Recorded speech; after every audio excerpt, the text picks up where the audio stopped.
Hello welcome back students, welcome back to Vision Academy. BBA BMS का जो cap round process finally शुरू हो चुका है और जिसका अपडेट हमने ऑलरेडी आपको दे दिया है।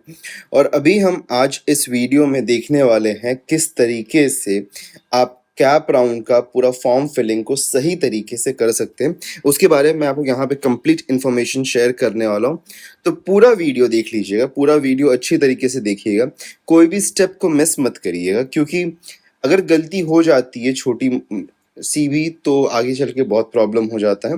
तो हम पूरा ईच एंड एवरी प्रोसेस को इन डिटेल आपके साथ में शेयर करने वाले हैं। तो अभी हम बीबीए बीएमएस का शेयर कर रहे हैं। बीसीए के लिए अगर आप अप्लाई करना चाहते हो तो बीसीए के लिए थोड़े ही समय में बीसीए का भी फॉर्म फिलिंग का कंप्लीट वीडियो आपके साथ में शेयर हो जाएगा। तो चलिए शुरुआत करते हैं, यहाँ पे शुरुआत करते हैं हमारे आज के इस वीडियो के साथ में, और पूरा ही प्रोसेस अच्छी तरीके से एक बार शेयर करेंगे आपके साथ में कि कैसे और क्या करना है। सबसे पहली चीज़ है, आपको जाना है सीईटी पोर्टल पे। सीईटी पोर्टल जाके आपको लॉगिन कर लेना है। लॉगिन करने के बाद में आप के पास में एक ऐसा आधार रीऑथेंटिकेशन का एक पॉपअप नजर आएगा। तो अगर आपको आपका आधार का रीऑथेंटिकेशन करना है तो आप यहाँ पे नो आई वांट टू रीऑथेंटिकेट पे आप क्लिक करके रीऑथेंटिकेशन कर सकते। इन केस अगर आपके आधार में यहाँ पे जो डिटेल्स नजर आ रहा है इसमें कुछ गड़बड़ी होगी या फिर आपार आईडी में कहीं कुछ गड़बड़ी नजर आ रही है तो आप इसको कर सकते हैं। Otherwise yes my details are correct, इस पे क्लिक करके आप यहाँ से आगे बढ़ जाएंगे। आगे बढ़ने के बाद में आप यहाँ पे सेंट्रलाइज प्रोसेस के ऊपर क्लिक करेंगे। इस पे क्लिक करने के बाद में आपके पास में टेक्निकल एजुकेशन के सेक्शन में यहाँ पे बीसीए एमसीए और यहाँ पे बीबीए बीएमएस और बीबीएम के लिए यहाँ पे नजर आएगा ऑप्शन। ठीक है, अच्छा बीएचएमसीटी का भी अभी तक पोर्टल ओपन अप हुआ नहीं है। ठीक है, तो अभी हम इस वीडियो में बीबीए बीएमएस बीबीएम वाला सेक्शन कवर अप कर रहे हैं, तो इसके ऊपर क्लिक करके आप आगे बढ़ेंगे। इसके ऊपर क्लिक करके जैसे ही आप आगे बढ़ेंगे आपके मोबाइल नंबर पे एक ओटीपी आ जाएगा। उस ओटीपी को आपको यहाँ पे एंटर करना है। एंटर करने के बाद में अब आपके पास में यहाँ पे दो ऑप्शन आएगा, एक है फिजिकल स्क्रूटिनी, दूसरा है ई स्क्रूटिनी का। फिजिकल स्क्रूटिनी में आपको एक सेंटर एलोकेट होगा, वहां उस सेंटर आप सिलेक्ट करेंगे। रादर उस सेंटर पे सिलेक्ट करने के बाद में आपको वहां पे आपके सभी डॉक्यूमेंट्स को लेके जाना होगा एंड वहां पे लेके जाके आप वहां पे उसको वेरीफाई करवा लेंगे और वेरीफाई करने के बाद में आपका कैप प्रोसेस का जो रजिस्ट्रेशन प्रोसेस है वो कंप्लीट होता है। इसको आप फिजिकल स्क्रूटिनी के साथ में ई स्क्रूटिनी में भी सिलेक्ट कर सकते हैं। ई स्क्रूटिनी मतलब ऑनलाइन ही वेरिफिकेशन है, लेकिन मैं जो रेकमेंड करूंगा आपको वो ये होगा कि please do go ahead with the physical scrutiny, not with the E scrutiny. ठीक है, फिजिकल स्क्रूटिनी में इसलिए मैं कह रहा हूं क्योंकि फिजिकल स्क्रूटिनी में आपके पास में डायरेक्टली वहां पे एक कंसर्न कोऑर्डिनेटेड पर्सन होता है जिसके साथ में आप बात करके चीजों को समझा सकते हैं और वेरिफिकेशन प्रोसेस काफी आसान हो जाती है। ई स्क्रूटिनी में ये चीज हमारी मिस हो जाती है जिसकी वजह से जो डॉक्यूमेंट्स होते हैं लगातार बार बार रिजेक्ट होते रहते हैं। तो इसीलिए मैं कहूंगा कि फिजिकल स्क्रूटिनी आप सिलेक्ट करें। फिलहाल में वैसे जो फिजिकल स्क्रूटिनी में सेंटर्स का ऑप्शन है वो थोड़ा सा यहाँ पे मिसिंग है, अभी तक सेंटर्स अपडेट हुए ना, बट एक्सपेक्टेड है कि आज इवनिंग तक सेंटर्स भी अपडेट हो जाएंगे। ठीक है, तो अभी हम यहाँ पे फिजिकल स्क्रूटिनी ही सिलेक्ट करके आगे बढ़ेंगे। सेव एंड प्रोसीड पे क्लिक करेंगे और इनकेस अगर आप ई स्क्रूटिनी से आगे बढ़ेंगे तो ई स्क्रूटिनी के तुरंत बाद आपको ये पेज नजर आ जाएगा। लेकिन अगर आप फिजिकल स्क्रूटिनी से आगे बढ़ेंगे तो फिजिकल स्क्रूटिनी में आपके पास में यहाँ पे ये सेक्शन नजर आएगा जहां पे डिस्ट्रिक्ट, फिर आपका एफसी सेंटर और डेट सिलेक्ट करने का ऑप्शन आता है। तो डिस्ट्रिक्ट में आप जाएंगे तो डिस्ट्रिक्ट का ऑप्शन यहाँ पे आपको नजर आ जाएगा। आपका जो भी डिस्ट्रिक्ट उसको सिलेक्ट कर लीजिए। फिर एफसी सेंटर्स के डिटेल्स आ जाएंगे, उनको उनमें से सिलेक्ट कर लीजिए कौन से आपके सबसे नजदीक है, वहां पे आप जा सकते हैं। और उसी के साथ में डेट सिलेक्ट कर लीजिए। डेट सिलेक्ट करने के बाद में आपके पास में यहाँ पे स्लॉट्स नजर आएंगे। स्लॉट्स जब नजर आएंगे तो इसमें से आप स्लॉट्स को सिलेक्ट कर सकते हैं, किस स्लॉट में आपको जाना है वो आप स्लॉट यहाँ सिलेक्ट कर सकते हैं। मैं कहूंगा अर्ली जाइए, जितना जल्दी जा सकते हैं उतना अच्छा होगा आपके लिए, लेट मत करिए। और मैं ये कहूंगा last to last 3 to 4 PM वाला स्लॉट ही सिलेक्ट करिए, उसके आगे एक्सटेंड मत, बिकॉज इन केस अगर समझिए थोड़ा ज्यादा समय लग गया किसी रीजन से तो फिर क्या होगा कि आप 4 से 5 का भी समय जो है वहां पे कुछ यूटिलाइजेशन हो सकता है। लेकिन अगर आप 5 तक ही जाएंगे और वहां पे सेंटर क्लोज हो गया कि तो आपको वापस रिविजिट वगैरह करना पड़े, इसलिए जल्दी जाइए। ओके, जल्दी जाइए और पहले वेरिफिकेशन करवा लीजिए। नेक्स्ट यहाँ पे आप स्लॉट सेलेक्ट करके सेव एंड प्रोसीड पे क्लिक करके आगे बढ़ेंगे। अब आपके पास में यहाँ पे कंप्लीट सभी डिटेल्स नजर आते हैं। Okay, you have all the details over here. कि आपने कौन सा यहाँ पे एग्जामिनेशन, ओके, कौन सा एग्जामिनेशन अटेम्प्ट किया है। अगर आपने MSCET फॉर BBA BCA वाला अटेम्प्ट किया है तो आप ये सिलेक्ट करेंगे। अगर आपने CVT अटेम्प्ट किया है तो उसको भी आप सिलेक्ट कर, अच्छा मल्टीपल एग्जाम्स को भी आप यहाँ पे सिलेक्ट कर सकते हो, उसमें कोई प्रॉब्लम नहीं है। लेकिन अगर OMS कैंडिडेट, तो OMS कैंडिडेट के लिए यहाँ पे CVT मैंडेटरी है। मैंडेटरी मतलब उनको प्रायोरिटी दी जाएगी। अगर CVT नहीं है OMS कैंडिडेट तो आप CET भी सिलेक्ट करके प्रोसीड कर सकते हैं। ओके, अब यहाँ पे अगर हम देखते हैं तो आप इसमें से किसी को भी यस या नो कर सकते हैं, जो भी हो। अगर आप पहला वाला यस या नो यस करेंगे तो आपके पास इसका डिटेल डालने का ऑप्शन आ जाएगा। रोल नंबर जो है वो आपका स्कोर कार्ड या फिर एप्लीकेशन फॉर्म, नहीं तो स्कोर कार्ड और स्कोर कार्ड पे और आपके एडमिट कार्ड पे आपको मिल जाएगा। ठीक है, आपके एडमिट कार्ड पे आपको मिल जाएगा ये। ठीक है, तो किसी पे भी आप जाके देख लीजिएगा एडमिट कार्ड पे। रजिस्ट्रेशन नंबर नथिंग बट आपका एप्लीकेशन नंबर है ये, तो एप्लीकेशन नंबर को आपको यहाँ पे फिल करना होगा। इनकेस अगर आप CVT सिलेक्ट करेंगे तो CVT में बस आपको यस करके और उसका भी यहाँ पे रोल नंबर और रजिस्ट्रेशन नंबर डालना, और कितना मार्क्स आपको यहाँ पे GAT paper, that is general test paper में कितना मार्क्स आपको मिला है वो यहाँ पे आपको एंटर करना आउट ऑफ 250। ठीक है, देन नेक्स्ट आपको यहाँ पे अगर आप जाते हैं विद PCM कैटेगरी तो आप यहाँ पे PCM कैटेगरी का रजिस्ट्रेशन नंबर रोल नंबर वापस से एंटर करेंगे। Similarly for the PCB category अगर आप उसके थ्रू जा रहे हैं तो आपको यहाँ पे उसका रजिस्ट्रेशन नंबर और रोल नंबर एंटर करना पड़ेगा। ठीक है, और जो भी आप यहाँ पे एंटर करेंगे उसके बाद में व्यू डेटा का ऑप्शन आएगा आपके पास में। जैसे कि मैं यहाँ पे प्रोसीड कर रहा हूँ with okay with the BBA and BBA and BCA वाले ऑप्शन साथ में प्रोसीड कर रहा हूँ, उसका रजिस्ट्रेशन नंबर डाल दिया और यहाँ पे अब यहाँ पे हमारा जो है डिटेल्स व्यू डेटा पे क्लिक करने में शो हो रहा है। सही है तो सेव एंड प्रोसीड पे क्लिक करके मैं आगे बढ़ जाऊंगा। सेव एंड प्रोसीड पे क्लिक करके जैसे ही मैं आगे बढ़ूंगा तो अब यहाँ पे मेरे पास में हमारा कैंडिडेचर डिटेल्स आ जाता है। अब कैंडिडेचर डिटेल्स बहुत इंपॉर्टेंट है, ये डिसाइड करता है कि आप महाराष्ट्र कैंडिडेट हैं या फिर OMS कैंडिडेट हैं। ठीक है, तो महाराष्ट्र कैंडिडेचर प्रूफ करने के लिए हमारे पास में टोटल इन ऑल 5 टाइप्स हैं। ओके, हमारे पास टोटल इन ऑल 5 टाइप्स हैं जिसमें के थ्रू आप यहाँ पे महाराष्ट्र कैंडिडेचर को प्रूफ कर सकते हैं। उसके अलावा अगर हम देखें तो फिर OMS कैटेगरी वगैरह हमारे पास में लाइक करता है। OMS है, JNK, union territory, OCI MH है, OCI AI है, ये सारे कैटेगरीज हमारे पास में लाइक करते हैं। ठीक है, so for all the candidate जो कि ऑल इंडिया लेवल से अप्लाई करें वो OMS में चले जाएंगे, एंड जो JNK वाले कैंडिडेट्स और JNK एंड यूनियन टेरिटरी वाले यूनियन टेरिटरी से। अब यहाँ महाराष्ट्र कैंडिडेचर सबसे इंपॉर्टेंट है बिकॉज महाराष्ट्र कैंडिडेचर को समझना सबसे ज्यादा इंपॉर्टेंट है। तो अगर आपने अगर आपने आपका जो HSC है और SSC मतलब कि 10+2 का जो आपका स्कूल या फिर कॉलेज था वो महाराष्ट्र से आपने पास किया है। ओके, महाराष्ट्र से आपने पास किया है, उसके साथ में प्लस आपके पास में either domicile, okay, either domicile है आपके पास में या फिर आपके पास में बर्थ सर्टिफिकेट है जो कि मेंशन करता हो कि आपका बर्थ इन महाराष्ट्र हुआ है, या फिर आपके पास में LC है जो कि मेंशन करता हो कि आपका बर्थ इन महाराष्ट्र हुआ है।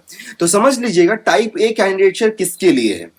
पहली चीज है कि आपका जो स्कूलिंग है 10th स्टैंडर्ड और आपका जो 12th स्टैंडर्ड है वो महाराष्ट्र से हुआ होना चाहिए। दूसरी चीज है कि आपके पास में उसके साथ में एक डॉक्यूमेंट चाहिए, आइदर डोमिसाइल चाहिए या फिर बर्थ सर्टिफिकेट जिसमें आपका बर्थ प्लेस इन महाराष्ट्र होना चाहिए, या फिर आपका LC होना चाहिए जहां पे आपका बर्थ प्लेस इन महाराष्ट्र होना चाहिए। ठीक है, तो इनमें से कोई भी एक डॉक्यूमेंट आपको यहाँ पे रिक्वायर्ड होगा। तो अगर ये आपके पास में है तो आप टाइप A कैंडिडेट में अप्लाई कर सकते हैं। अगर ये डॉक्यूमेंट्स आपके पास में अवेलेबल नहीं है, आपकी स्कूलिंग महाराष्ट्र में नहीं हुई है, ओके, तो आप टाइप B कैंडिडेट में जाएंगे। जैसे टाइप A कैंडिडेट में अगर हम आगे बढ़ते हैं तो टाइप A कैंडिडेट का ये हमारा ऑप्शन है यहाँ पे, जहां पे आपका SSC कहां से और 10th स्टैंडर्ड कहां से हुआ वो पूछा जाएगा, कौन से डिस्ट्रिक्ट से, 12th स्टैंडर्ड कौन से डिस्ट्रिक्ट से हुआ है, या फिर कोई डिप्लोमा वगैरह कुछ आपने किया है तो कहां से किया है उसका यहाँ पे डिटेल पूछा जाएगा, और साथ में इसमें से कौन सा डॉक्यूमेंट आपके पास में अवेलेबल है उसमें से आपको सिलेक्ट करना पड़ेगा। टाइप B कैंडिडेट के बारे में अगर मैं बात करूं तो अगर आपके पास में डोमिसाइल, बर्थ सर्टिफिकेट, LC नहीं है, ओके, सॉरी बर्थ सर्टिफिकेट या एलसी नहीं है और 10+2 आपका महाराष्ट्र से नहीं हुआ है, तो आपको रिक्वायर्ड होगा डोमिसाइल, आपका डोमिसाइल रिक्वायर्ड होगा। अब डोमिसाइल ये आपका खुद का हो सकता है, कैंडिडेट का हो सकता है, या फिर मदर का हो सकता है, या फिर फादर का हो सकता है। जैसे कि यहाँ पे हम देखें तो ये टाइप बी कैंडिडेट का ऑप्शन है हमारे पास में।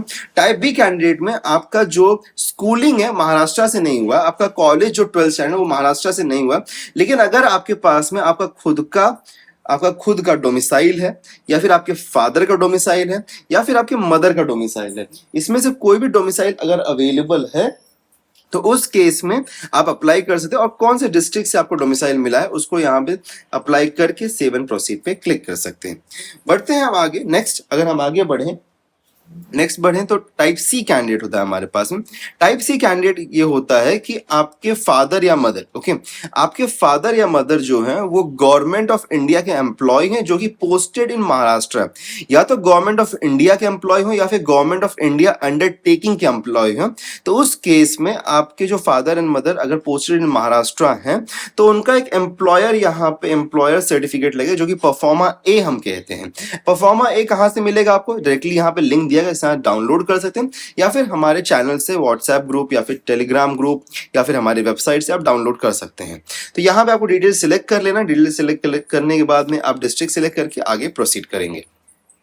नेक्स्ट अगर हम देखें टाइप डी कैंडिडेट होता है। टाइप डी जो महाराष्ट्र कैंडिडेट है उसमें क्या है कि अगर आपके फादर या मदर जो हैं महाराष्ट्र या फिर महाराष्ट्र अंडरटेकिंग गवर्नमेंट के कहीं पे भी अंडर एम्प्लॉय हैं, तो उस केस में आप ये कैंडिडेट डी टाइप सिलेक्ट कर सकते हैं। ठीक है, तो वो स्टूडेंट्स दो स्टूडेंट्स जिनके मदर या फादर गवर्नमेंट ऑफ महाराष्ट्र या फिर गवर्नमेंट ऑफ महाराष्ट्र अंडरटेकिंग के अंडर एम्प्लॉय हैं, उनके लिए टाइप डी कैंडिडेचर है, जहां पे आपके पास में परफॉर्मा B1 ये रिक्वायर्ड होगा। कहां से मिलेगा? यहाँ पे क्लिक करके आप डाउनलोड कर सकते हैं, या फिर हमारे टेलीग्राम और व्हाट्सएप ग्रुप से डाउनलोड कर सकते हैं। इसलिए मैं हमेशा कहता हूँ टेलीग्राम व्हाट्सएप ग्रुप ज्वाइन करके रखिएगा।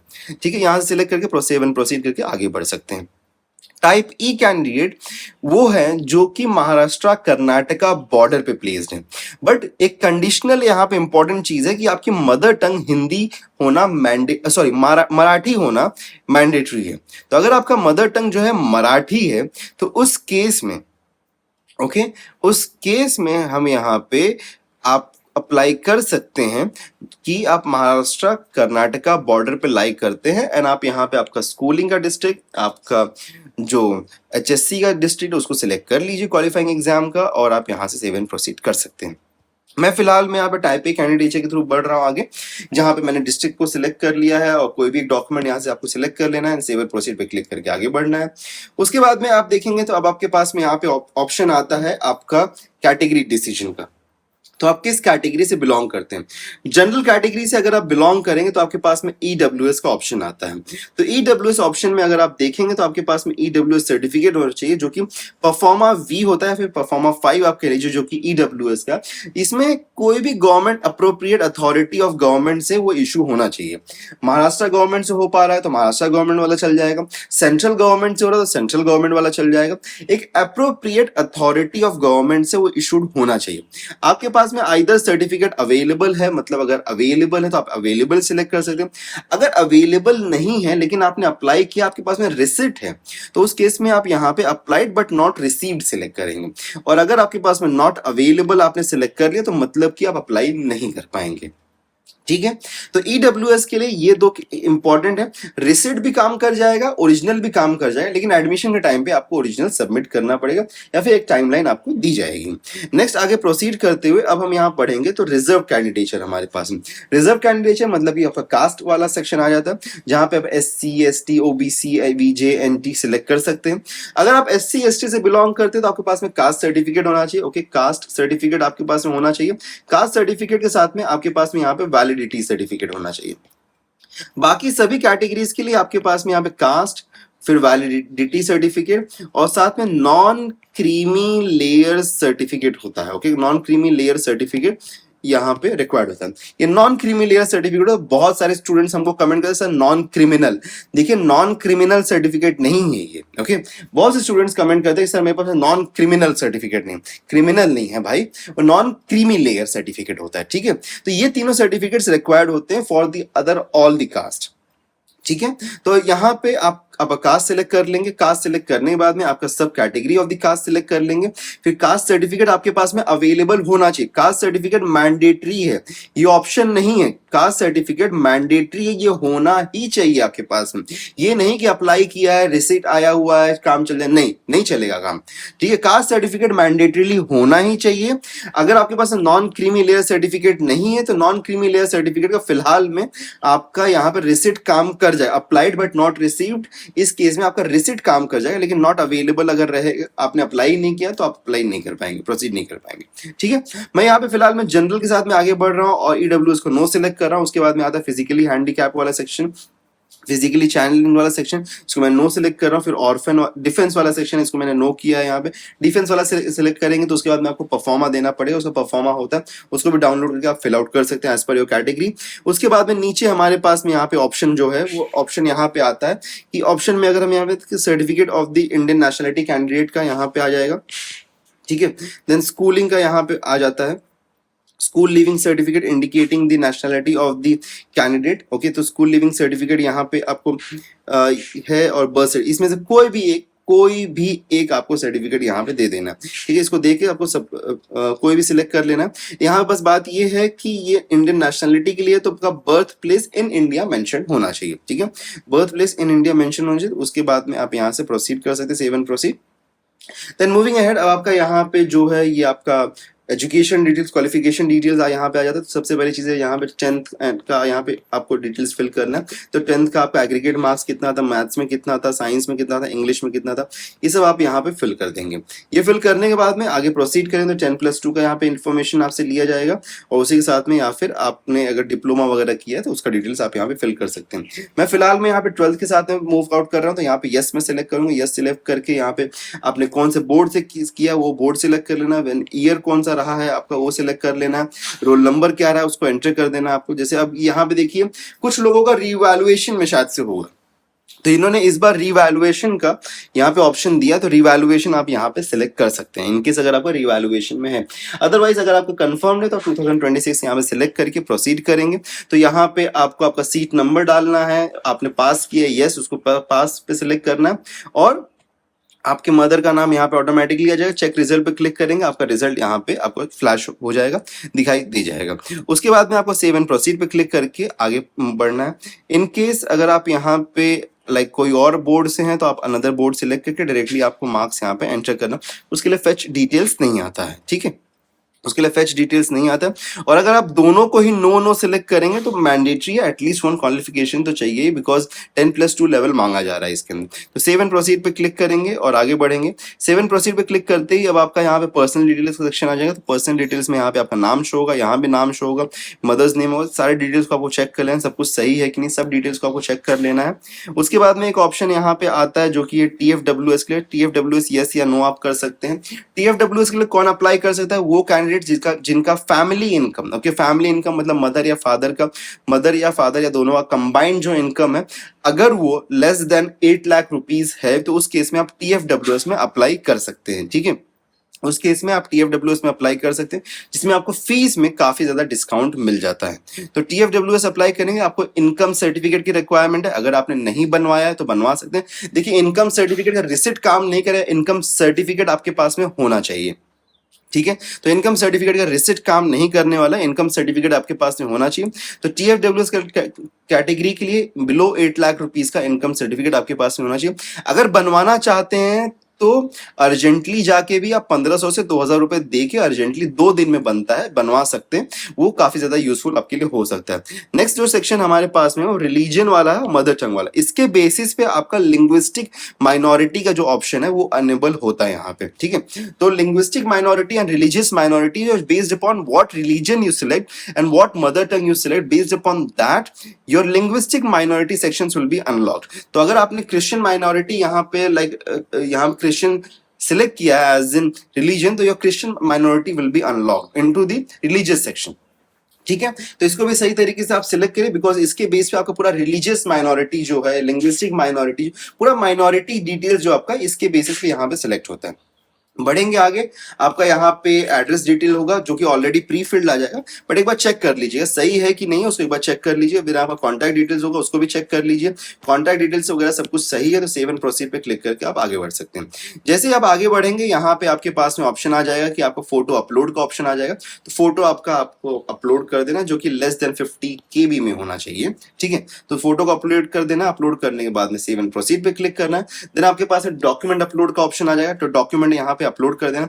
एक चीज ध्यान दीजिएगा आप सभी लोग, एक चीज आप सभी लोग ध्यान दीजिएगा कि अगर आपने 10th and 12th okay Maharashtra board से नहीं किया है, कोई अनदर बोर्ड लाइक CBSE से किया, ICSE से किया है, अगर आपने इस तरीके से पास आउट किया है जहां पे आपका जो रिजल्ट है, रिजल्ट में आपका टोटल स्कोर मेंशन नहीं है। लाइक फॉर एग्जांपल 6 सब्जेक्ट्स थे, आपका टोटल मिला के 600 टोटल हो रहा है, तो लाइक 564 आपको कुछ मिला आउट ऑफ 600। लेकिन ये चीज आपके रिजल्ट में अगर मेंशन नहीं है ना, या फिर आपका ग्रेड्स में है, आपका लाइक ग्रेड्स में है, या फिर हम कहें कि लेट सपोज करो कि आपका क्रेडिट्स में है, तो उस में आपको एक कन्वर्जन सर्टिफिकेट रिक्वायर्ड होगा। कन्वर्जन सर्टिफिकेट के ऊपर ऑलरेडी एक वीडियो अपलोडेड है, एंड अभी वापस से हम एक वीडियो अपलोड करेंगे, तो उसको देख के आप आपका कन्वर्जन सर्टिफिकेट बना सकते हैं। तो करना क्या होगा कि जब आप SSC का जो आपका 10th स्टैंडर्ड सर्टिफिकेट है उसको स्कैन करें, तो उसके अलॉन्ग एक आपको 10th स्टैंडर्ड का जो कन्वर्जन सर्टिफिकेट, जो कि आप खुद बना सकते हैं, कहीं जाने की जरूरत नहीं, उसको बना सकते हैं। हम आपको उसको आप फॉर्मेट दे देंगे, वो फॉर्मेट लेके आप उसमें बस एडिट कर लीजिए, उसको प्रिंट आउट लेके साइन करके उसके साथ में स्कैन करके, तो पेज 1 आपका रिजल्ट रहेगा, पेज 2 जो रहेगा आपका scanned copy of the okay conversion certificate रहेगा, जो कि आप साइन करेंगे, आपके पेरेंट्स साइन करेंगे, उसको अपलोड कर देंगे, तो वो यहाँ पे सबमिट हो जाएगा, तब आपका अप्रूव हो जाएगा। अदरवाइज वो कैंसिल कर देंगे, ओके वेरिफिकेशन नहीं हो पाएगा आपका। तो उस केस में आप यहाँ पे सेव एंड प्रोसीड, वो सब कुछ अपलोड कर सेव एंड प्रोसीड पे क्लिक करेंगे और आगे मूव करेंगे। तो आगे मूव करेंगे तो ऑटोमेटिकली आपका यहाँ पे पेमेंट डिटेल आ जाएगा। अगर आपने CET एग्जाम दिया तो पेमेंट आपको कुछ भी करने की जरूरत नहीं। अगर आपने CET का फॉर्म फिल नहीं किया था तो उस केस में आपको पेमेंट करने की जरूरत पड़ेगी। तो यहाँ से ऑटोमेटिकली आगे प्रोसीड हो जाएगा, जहां पे आपका ये पूरा फॉर्म, एप्लीकेशन फॉर्म आ जाएगा। एप्लीकेशन फॉर्म आने के बाद में अगर आप डैशबोर्ड पे जाएंगे तो यहाँ पे नजर है योर फॉर्म इज लॉक्ड, इसका मतलब है कि आपका फॉर्म लॉक हो चुका है। अब अगर ई वेरिफिकेशन सिलेक्ट किया तो ऑटोमेटिकली आपका जो फॉर्म ई वेरिफिकेशन के लिए चला है। अगर आपने फिजिकल वेरिफिकेशन सिलेक्ट किया तो जो भी स्लॉट आपने सिलेक्ट किया, जब भी आपने सिलेक्ट किया, आपको तब जाना होगा, वहां पे जाके आपका वेरिफिकेशन प्रोसेस कंप्लीट हो जाएगा।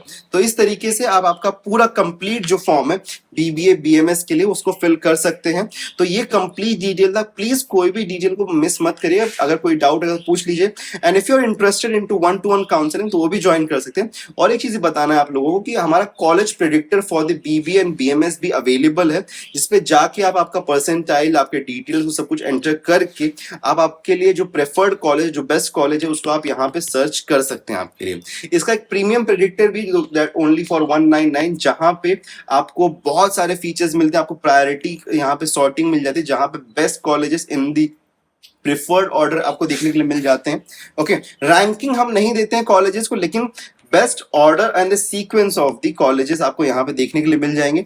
तो ये एक बहुत ही इंपॉर्टेंट चीज है। अगर आप इसमें अगर आप लाइक 199 में जस्ट एन अपग्रेड ऑफ 199 में आपको वो चीज मिलती है, साथ में एक ऐसी चीज मिलती है जो कि आपके लिए सबसे यूजफुल हो सकती है, वो है हमारा कॉलेज फिट रिपोर्ट। तो 5 कॉलेज फिट रिपोर्ट आप यहाँ पे जनरेट कर सकते हैं बेस्ड अपॉन ऑल योर यहाँ पे कैटेगरी, आपका जो भी यहाँ पे डिटेल्स, उसको आपको यहाँ पे जस्ट एंटर कर देना। प्रिफर्ड कॉलेज कौन सा आपको चाहिए उसको भी यहाँ पे आप डाल सकते हैं कि आपको कौन सा कॉलेज उसमें अवेलेबल है कि नहीं है, या फिर उसके अंदर लेट सपोज करो आपने BMS सेलेक्ट किया लेकिन BMS में नहीं है, BBA IB में आपको मिल जाए, तो भी यहाँ पे रिपोर्ट बता देगा।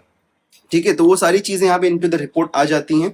तो आप रिपोर्ट जनरेट कर सकते हैं। रिपोर्ट जनरेट करेंगे तो किस तरीके से रिपोर्ट आपको ऑनलाइन नजर आएगा, एंड अगर डाउनलोड करेंगे तो इस तरीके से आपको कंप्लीट इन डिटेल्ड एक रिपोर्ट, जो कि कॉलेज फिट रिपोर्ट जिसको हम कहते हैं। तो यहाँ पे फर्स्ट एंड सेकंड ऑप्शन जो है वो आपके लिए सबसे बेस्ट ऑप्शन होता है। उसके बाद में सेफ मार्जिन रखते हुए हम यहाँ पे ऐसे कॉलेजेस आपको सजेस्ट करते हैं जहाँ पे डेफिनेटली आपको एडमिशन मिल ही जाएगा। So this is an college fit report, जो कि आप सिर्फ और सिर्फ 199 रुपीज में जनरेट कर 5 रिपोर्ट्स आप यहाँ पे जनरेट कर सकते हैं। सकते हो, okay, based upon like multiple criteria, like कभी आप मुंबई सिलेक्ट करो, कभी आप पुणे सिलेक्ट करो, कभी गलती हो गई कुछ, तो उसके लिए हमने यहाँ पे 5 रिपोर्ट्स का ऑप्शन आपको दिया है। 199 के अपग्रेड में you can get that. And if you are interested तो you can join the 1-to-1 counselling directly, जहां पे हम आपको कंप्लीटली इन एंड आउट की आपको कॉलेज का प्रेफरेंस कैसा होना चाहिए, कैसे फॉर्म फिल करना है, क्या करना है, and everything will be guided to you. 1-to-1 हम आपको सारी चीजों को गाइड कर देते हैं। तो उस तरीके से आप काउंसलिंग भी, if you want, you can book the counselling, जिसका लिंक नीचे डिस्क्रिप्शन में ऑलरेडी दिया गया है। After 199 upgrade, if you want, you can book that only for 2800, and because the counselling charge is 2999। बाकी सारे डिटेल्स जो हैं आपको जो भी रिक्वायर्ड है, you can directly call us और messages on WhatsApp and everything, so everything is available there. And form को बहुत ही केयरफुली फिल करिए और साथ में व्हाट्सएप और टेलीग्राम को ज्वाइन कर लीजिए, बिकॉज सभी अपडेट, सभी नोटिफिकेशंस यहाँ पे आते रहेंगे। तो चैनल को सब्सक्राइब करना बिल्कुल मत भूलिए। मिलते हैं नेक्स्ट वीडियो में। Take care and goodbye to you.